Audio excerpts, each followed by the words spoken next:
And now, Mr. Arnott, 2.5 minutes. Thank you very much, Mr. President.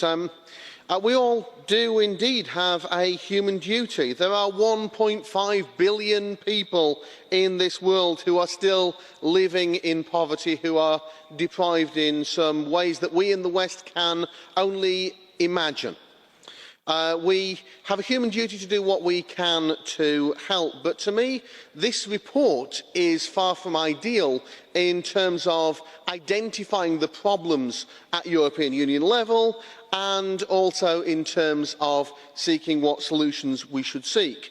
The discussion of migration and development seems to spectacularly fail to take into account the way that the European Union has, in my view, mismanaged the refugee crisis from start to finish, and the problems that have existed are problems which could reasonably have been foreseen at the time and which many of us did in fact foresee and say on the record in this place at the time.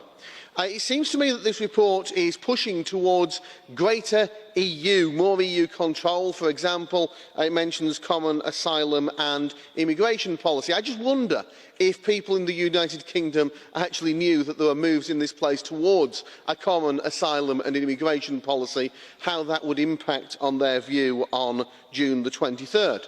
I would say where I do agree with this report is to say that aid alone is not sufficient, because a lot of assisting countries in developing countries is actually developing through trade. It's actually about eliminating tariff barriers, which sadly we have all too often, too many of them still at EU level. It is about bringing down tariff barriers, and it's about helping countries through free and fair trade. I would take issue as well from the report about mention of a financial transaction tax. I see that as something that is hugely unconnected to the development issue, and something which again would go down very, very badly indeed within the United Kingdom. So I'd say that whilst I agree with the principle of the human duty that we have, I'd say that this report has spectacularly failed to achieve what it should have achieved. The UK is actually quite efficient compared with other EU countries in this regard, and my fear is that we end up being brought down to a lowest common denominator. Mulțumim. Domnul